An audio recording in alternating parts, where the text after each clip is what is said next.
नमस्कार दोस्तों, आज हम लोग व्याकरण के सबसे महत्वपूर्ण भाग संज्ञा को जानेंगे।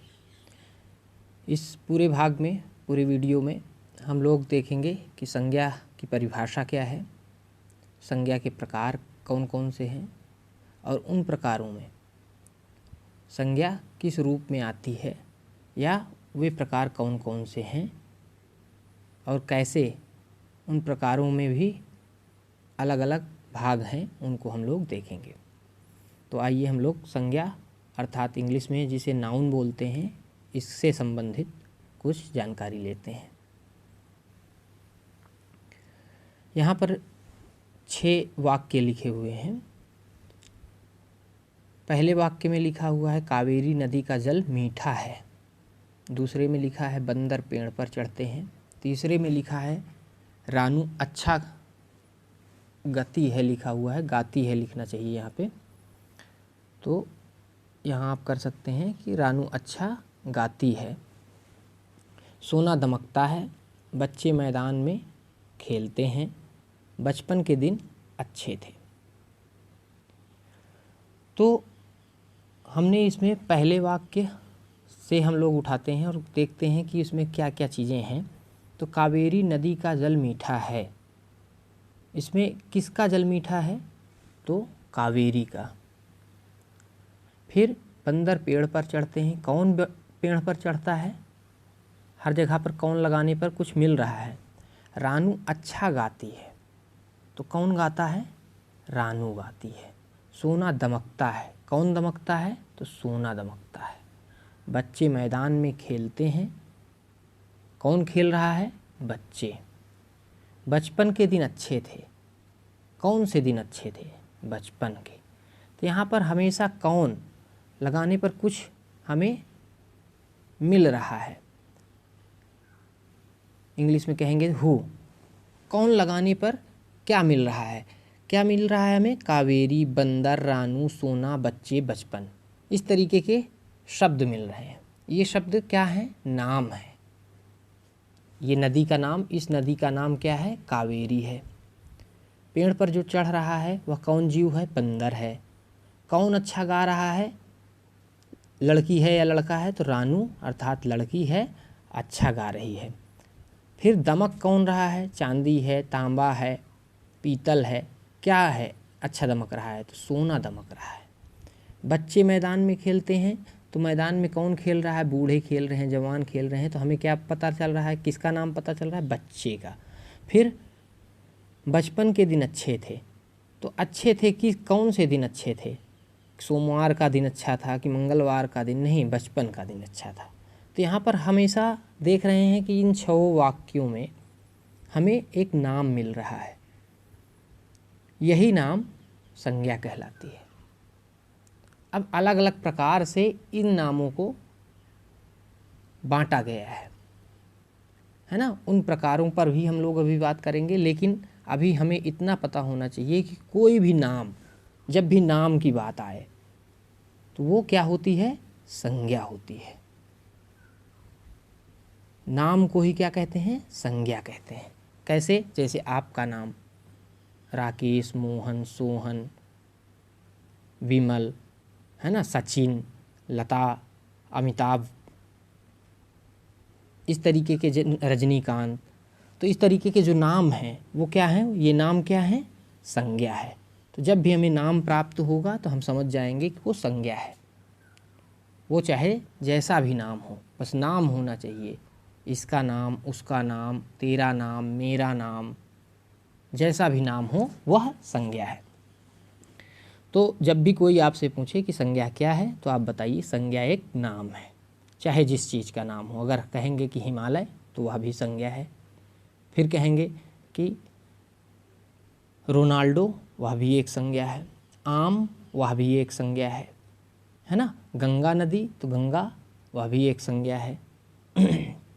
नदी कहेंगे, वह भी एक संज्ञा है। यहाँ पर नदी भी एक संज्ञा है, कावेरी भी एक संज्ञा है, दोनों संज्ञाएं हैं। तो आइए हम लोग देखते हैं संज्ञा की परिभाषा क्या कहती है। संज्ञा की परिभाषा, डिफिनीशन ऑफ नाउन। यहाँ पर आप देख रहे हैं कि डिफिनीशन ऑफ नाउन में इंग्लिश में भी लिखा गया है, हिंदी में भी लिखा गया है।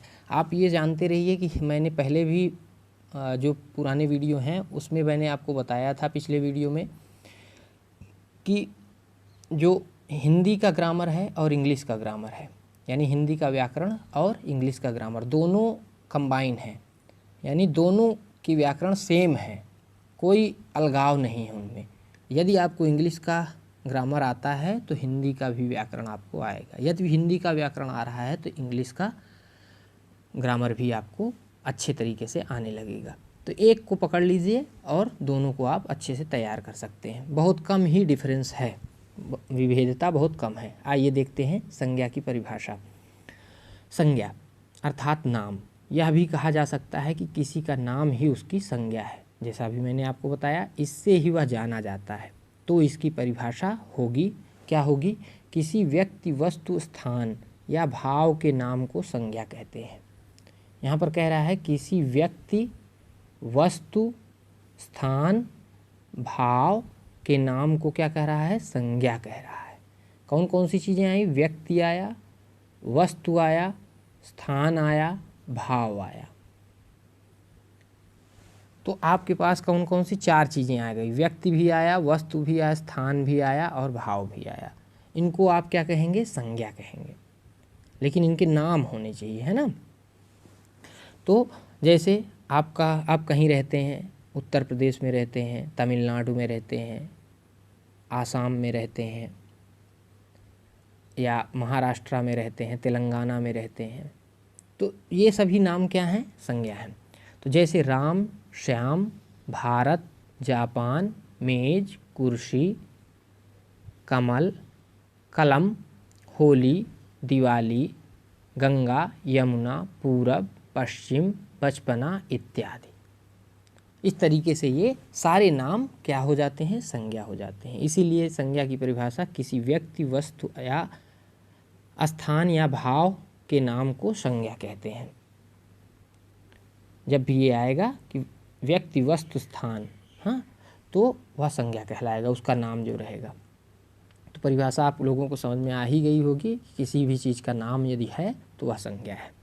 आइए अब हम संज्ञा के प्रकार पर आते हैं। कितने प्रकार की संज्ञाएं होती हैं? तो संज्ञा के भेद अर्थात प्रकार, टाइप्स ऑफ नाउन। पहला जो होता है वह है व्यक्तिवाचक।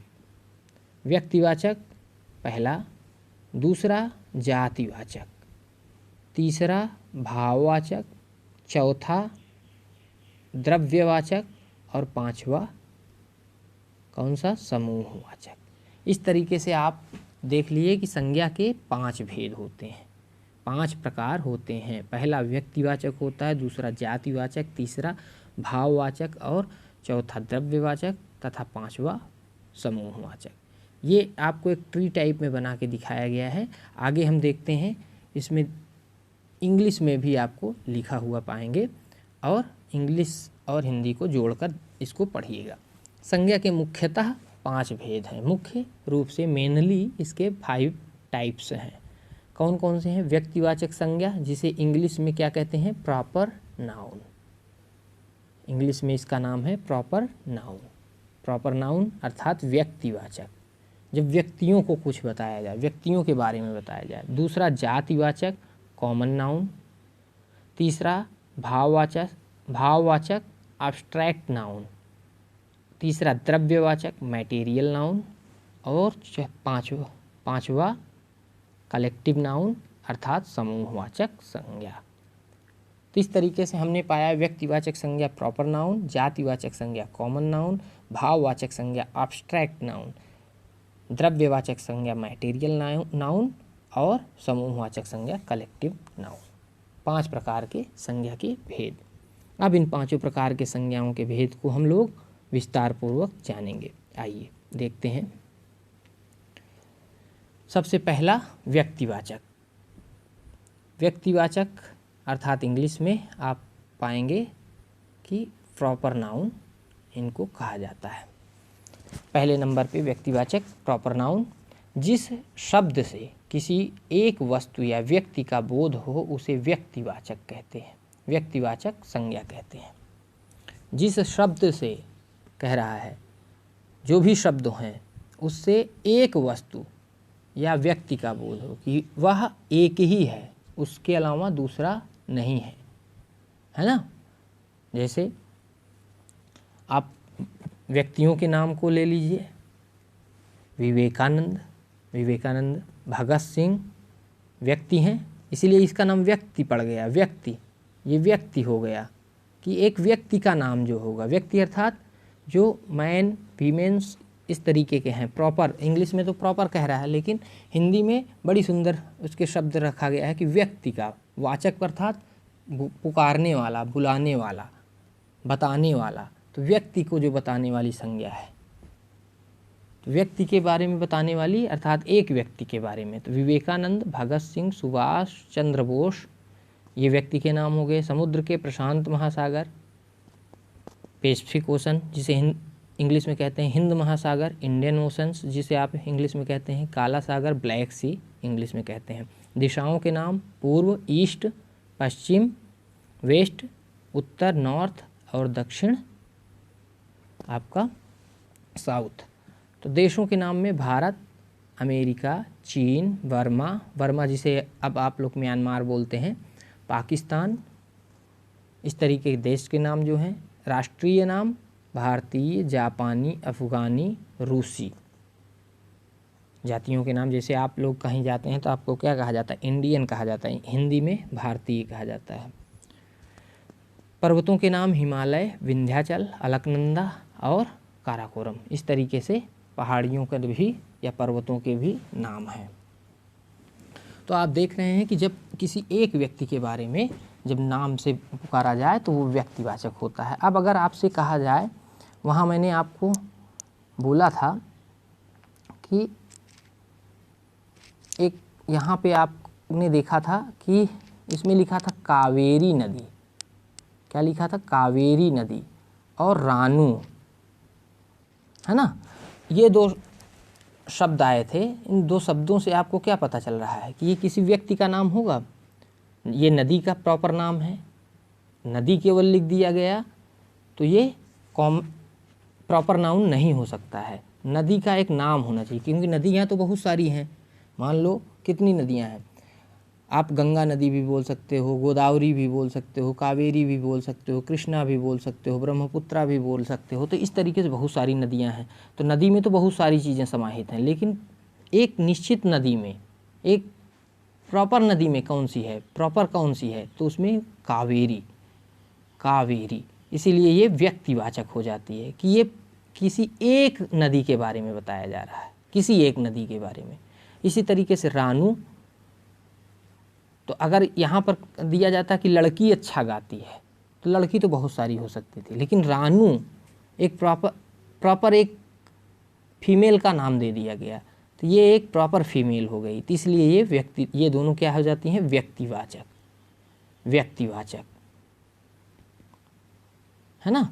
तो इस तरीके से आप जान सकते हैं कि जब भी नाम दिया जाएगा, जबकि यहाँ पर सोना बहुत सारे हैं। बच्चा प्रॉपर नहीं हो सकता है, क्योंकि बच्चा बहुत सारे हैं, किसी का नाम ए है, बी है, सी है, डी है, कुछ भी है।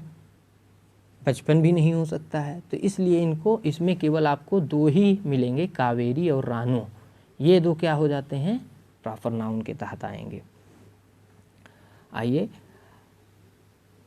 तो जहाँ तक सवाल समझने का है, तो जब भी नाम दिया जाए, किसी चीज़ का भी नाम दिया जाए, तो वह क्या हो जाएगा, प्रॉपर नाउन के तहत, यानी व्यक्तिवाचक संज्ञा के तहत आएगा। जब कहा जाएगा कि नरेंद्र मोदी भारत के प्रधानमंत्री हैं, तो यहाँ पर नरेंद्र मोदी क्या हो जाएंगे, व्यक्तिवाचक संज्ञा हो जाएगा। जबकि कहा जाएगा कि 10 लोग भारत के प्रधानमंत्री बने, तो 10 लोग में प्रॉपर कोई नहीं है, 10 अलग अलग लोग हैं, तो वहाँ पर व्यक्तिवाचक नहीं होगा। ठीक है, आइए आगे देखते हैं दूसरे नंबर के जातिवाचक संज्ञा, दूसरा नंबर। अब इसमें कह रहा है कि इंग्लिश में इसे कॉमन नाउन कहते हैं। कॉमन अर्थात जो कॉमन हो सभी में। जैसे अभी मैंने नदी बोला, कावेरी नदी, तो कावेरी अलग हो गया, जब कि नदी बोलूँगा तो कॉमन हो जाएगा, सभी के लिए लगेगा। गंगा के लिए भी नदी लगेगा, ब्रह्मपुत्रा के लिए, यमुना के लिए, है ना, गोदावरी के लिए भी नदी लगेगा। लेकिन कावेरी केवल अकेली थी, जबकि नदी सबके लिए लग सकता है, तो इसीलिए कॉमन हो जाता है। जातिवाचक, जाति को बताएगा। ये क्या बताएगा? जिन संज्ञाओं से एक ही प्रकार की वस्तुओं अथवा व्यक्तियों का बोध हो, एक ही प्रकार का बोध हो, तो उन्हें जातिवाचक संज्ञा कहते हैं। अब कैसे? संबंधियों, व्यवसायों, पदों और कार्यों के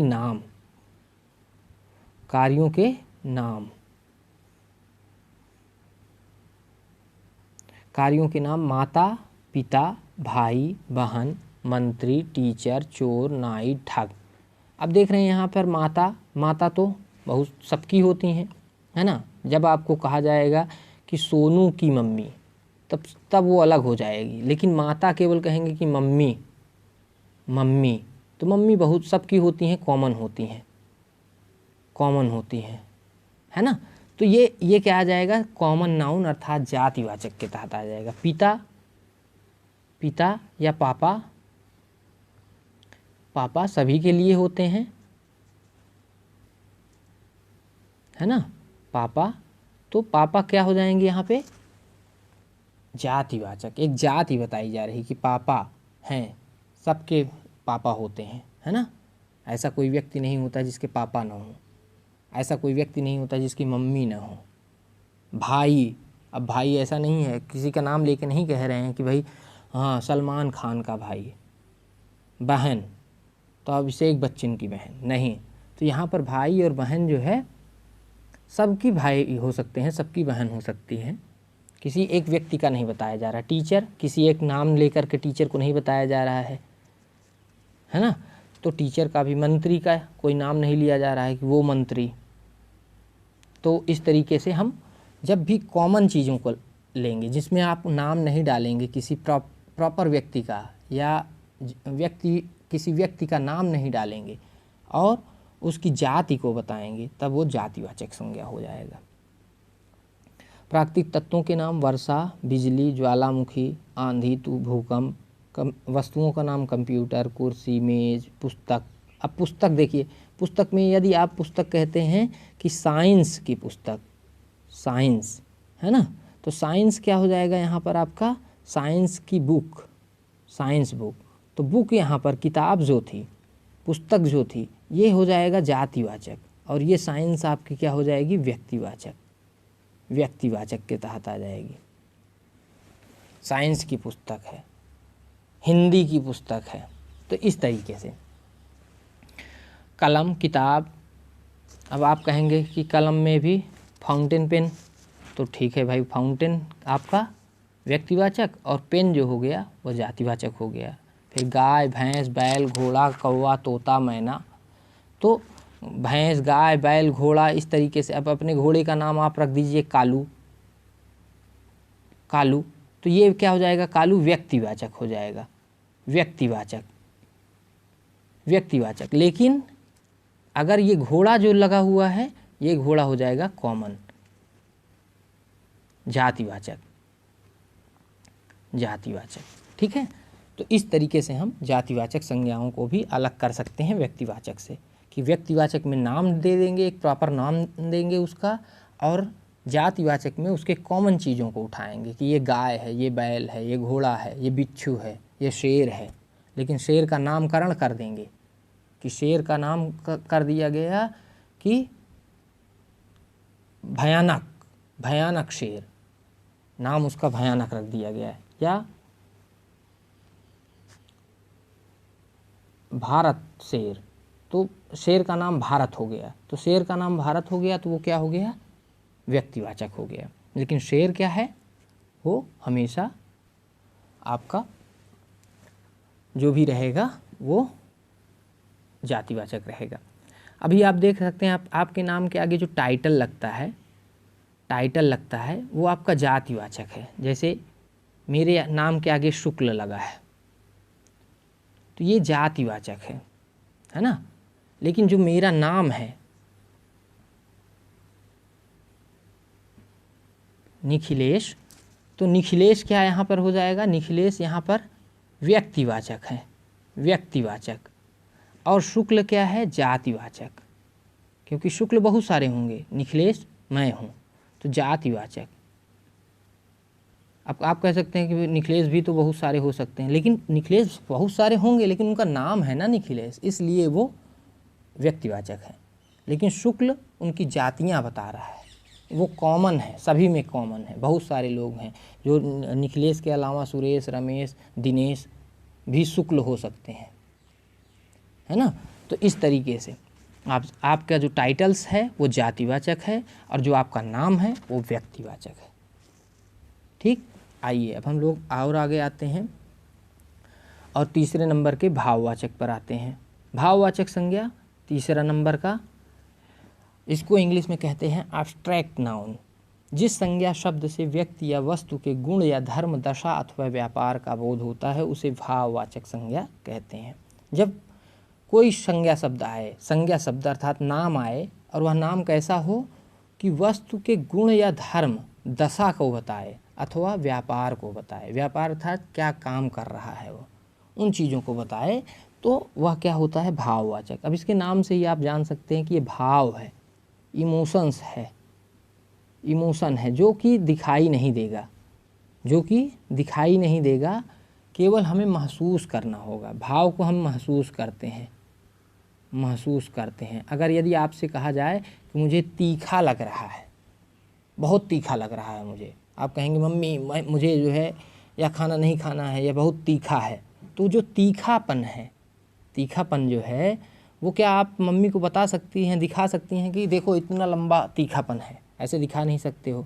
तो वो क्या महसूस किया जा सकता है, आपकी मम्मी महसूस करेंगी कि हाँ वाकई ये तीखा है इसलिए नहीं खाएगी बच्ची, तो इसको महसूस किया जाता है।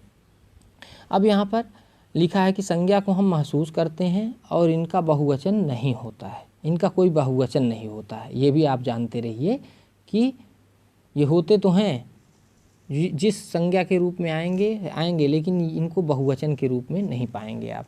तो क्रिया से, जैसे क्रिया से कैसे बनाया जाएगा भाववाचक, घबराहट, घबराहट, घबराना से घबराहट, सजावट, सजाना से सजावट, कहते हो ना सजावट बहुत अच्छी लग रही है, तो क्या सजावट दिखा सकते हो किसी को, नहीं। दौड़,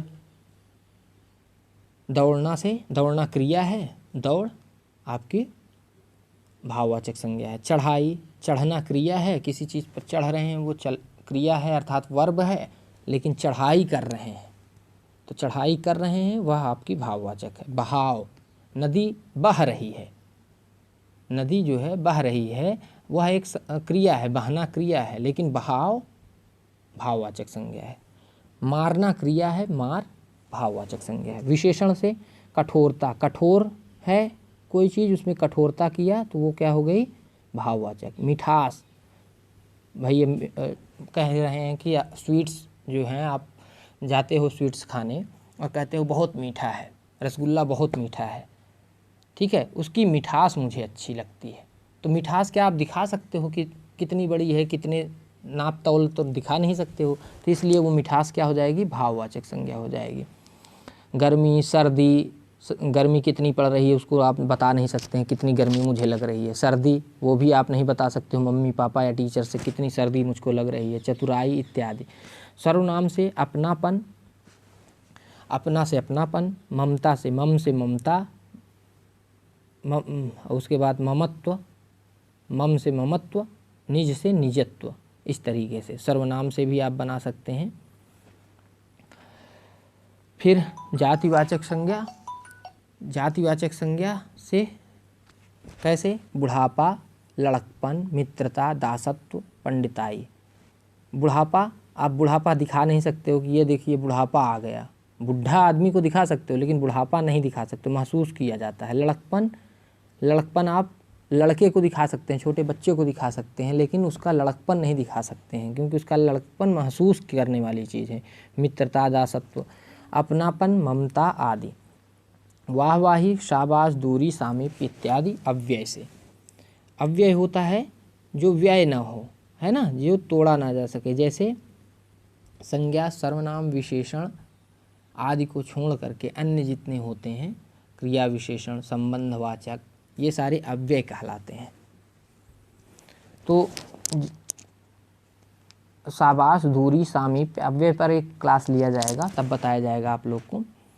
आगे चलते हैं। तो इस तरीके से भाववाचक संज्ञा को आप लोग अच्छे से समझ जाइए कि जो भी ऐसी संज्ञा या नाम आए जिसमें आपको लगे कि हाँ ये हम महसूस कर सकते हैं, इसको हम जता नहीं सकते हैं, दिखा नहीं सकते हैं, तो वो क्या हो जाएगी, मुझे ठंडी लग रही है ना, तो वो ठंडी क्या हो गई, वहाँ ठंडी आपकी भाववाचक संज्ञा हो गई। अभी देखिए यहाँ पर बचपन के दिन, इसमें लिखा था मैंने बचपन के दिन, तो बचपन क्या हो गया, यहाँ पर भाववाचक संज्ञा हो गया। संज्ञा है, नाम है बचपन, तो भाववाचक हो गया। ठीक है, तो इस तरीके से हम भाववाचक संज्ञाओं को समझेंगे। अभ्यास के द्वारा आपको अच्छे से ये सब चीज़ें आने लगेंगी, लेकिन अभ्यास करना पड़ेगा।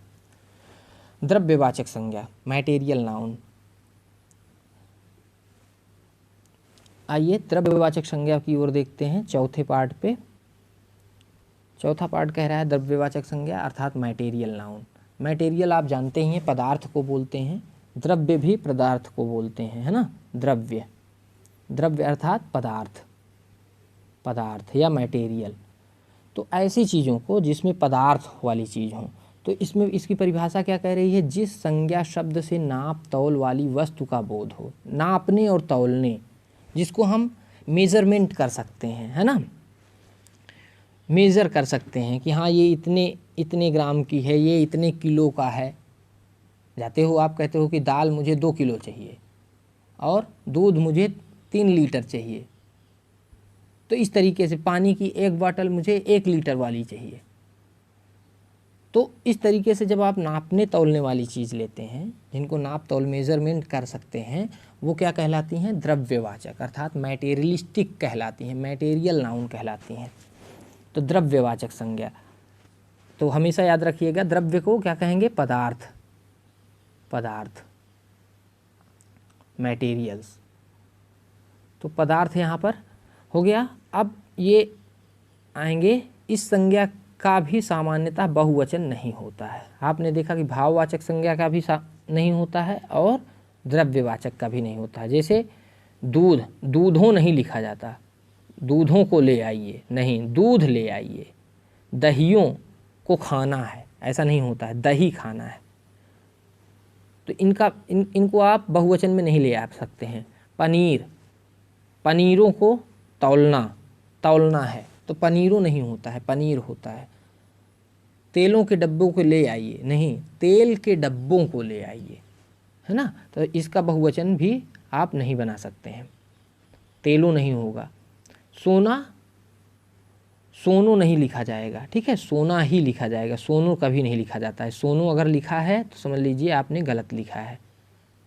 तो सोनो नहीं, चांदियों नहीं लिखा जाता है, चांदी लिखा जाता है। तो इसलिए मैटेरियल्स नाउन का भी जनरली कभी भी बहुवचन नहीं बनाया जाता है। अपवाद में 1-2 हो सकते हैं, मिल जाएंगे आपको, लेकिन ऐसा सामान्यता नहीं होता है।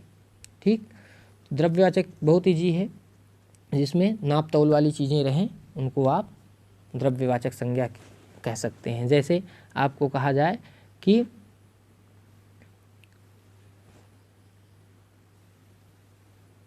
बाजार से चना ले आओ। अब यहाँ पर इस वाक्य में आप क्या क्या देखेंगे, एक तो बाजार है, बाजार को अभी हमने देखा नहीं है कौन सा बाजार है ना। अगर नाम दे दिया जाएगा तब तो ठीक है, नहीं तो क्या हो जाएगा, ये जाति हो जाएगी, जातिवाचक संज्ञा। बाजार जातिवाचक संज्ञा हो जाएगी। और चना ले आओ, तो चना यहाँ पर क्या हो जाएगा आपका, द्रव्यवाचक, अर्थात ये द्रव्य को बताएगा। चना तौलने वाली चीज़ है, तौल के ही ले आते हैं आप, तो इसलिए ये द्रव्यवाचक हो जाएगा। समूहवाचक संज्ञा, कलेक्टिव नाउन, कलेक्ट होना, समूह कहते हैं कि जब इकट्ठा होना, है ना। तो समूह हमेशा जानते रहिए कि समूह का मतलब होता है इकट्ठा होना, इकट्ठा होना, इकट्ठे होने को समूह कहते हैं। तो जब कोई चीज़ें इकट्ठी हों, कैसे, अब सेना में क्या एक आदमी होता है या दो आदमी होते हैं, बहुत सारे लोगों का एक कलेक्शन होता है, एक साथ कलेक्ट होते हैं। टोलियों में भी बहुत सारी एक साथ होते हैं। भीड़, कहते हैं ना भीड़ जा रही है, अब यहाँ पर कहेंगे भीड़ जा रही है, तो भीड़ जा रही है अर्थात ये भीड़ क्या हो जाएगी आपकी, ये कलेक्टिव नाउन अर्थात समूहवाचक संज्ञा के आधार पर आ जाएगी कि समूह है वहाँ लोगों की, मंडली, गिरोह, काफिला, सभा, असेंबली हो रही है। आप कहते हो ना मॉर्निंग असेंबली हो रही है, तो मॉर्निंग असेंबली, मॉर्निंग तो ठीक है लेकिन असेंबली जो है वो क्या हो जाएगी, समूहवाचक संज्ञा हो जाएगी। क्योंकि नाम है लेकिन नाम में भी वो कैसा है, समूह वाली चीज़ें हैं, तो इसलिए वो समूहवाचक हो जाएंगे। तो ठीक है, तो इस तरीके से हम समूहवाचक को भी समझ सकते हैं। आइए फिर से एक बार हम रिविजन्स पर आ जाते हैं। तो सबसे पहले मैंने बताया था आपको कि संज्ञा अर्थात नाम को संज्ञा बोलते हैं, कि किसी का भी नाम हो, कैसा भी नाम हो, वह संज्ञा कहलाएगा, नाउन कहलाएगा। फिर हम संज्ञा की परिभाषा पर आए थे और उसमें बताया गया था कि किसी व्यक्ति, वस्तु, स्थान या भाव के नाम को संज्ञा कहते हैं। संज्ञा के 5 भेद बताए गए थे, जिसमें से व्यक्तिवाचक संज्ञा प्रॉपर नाउन, जातिवाचक संज्ञा कॉमन नाउन, भाववाचक संज्ञा एब्स्ट्रैक्ट नाउन, द्रव्यवाचक संज्ञा मटेरियल नाउन, समूहवाचक संज्ञा कलेक्टिव नाउन। फिर व्यक्तिवाचक संज्ञा प्रॉपर नाउन के तहत हमने बताया था कि जब किसी व्यक्ति का एक निजी नाम हो तो वह नाम ही क्या कहलाएगा, व्यक्तिवाचक संज्ञा। संज्ञा है परंतु कौन सी संज्ञा है, व्यक्तिवाचक है। जब वही संज्ञा का नाम ना हो करके एक जाति के तहत उसको बांट दिया जाए, जैसे आपके टाइटल्स जो होते हैं, नाम के जो टाइटल्स होते हैं वह क्या होते हैं, कॉमन होते हैं, तो वह क्या कहलाएगी, जातिवाचक संज्ञा कहलाएगी।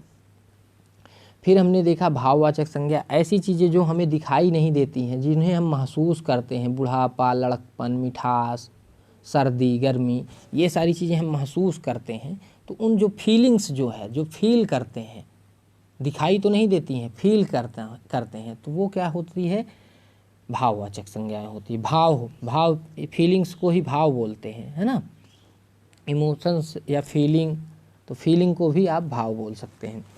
तो द्रव्यवाचक संज्ञा, जब हमें मटेरियल्स मिले, जब हमें ऐसे पदार्थ मिले जिनको हम नाप तौल सकते हैं, जिनका मेजरमेंट ले सकते हैं, तो वो क्या कहलाएंगी, द्रव्यवाचक संज्ञा कहलाएंगी। और समूहवाचक ऐसी होंगी जो नाम हो और ऐसे नाम हो जिनमें लोगों का कलेक्शन हो, है ना, तो वो क्या कहलाएंगी, आपकी समूहवाचक। जैसे आपकी मॉर्निंग असेंबली होती है तो असेंबली यानी सभा जो है वो क्या कहलाएगी, समूहवाचक कहलाएगी। तो इस तरीके से हम 5 नाउन अर्थात संज्ञाओं को देख लिए हैं। अब धीरे धीरे अभ्यास करेंगे तो आपको ये सारी चीज़ें और अच्छे तरीके से पता होती चली जाएंगी। केवल एक बार मेरे पढ़ाने से आपको पूरी तरीके से नहीं आएगा जब तक आप अपना खुद का निजी अभ्यास नहीं करेंगे। इसलिए आपका अभ्यास इस पर निर्भर करता है कि कितनी तेज़ी से आप चीज़ों को अपने पकड़ में लाते हैं। तो निश्चित रूप से मुझे आशा है कि आप लोग अभ्यास करेंगे और संज्ञा को और बेहतर तरीके से जान सकेंगे। तो आज के लिए इतना ही, धन्यवाद।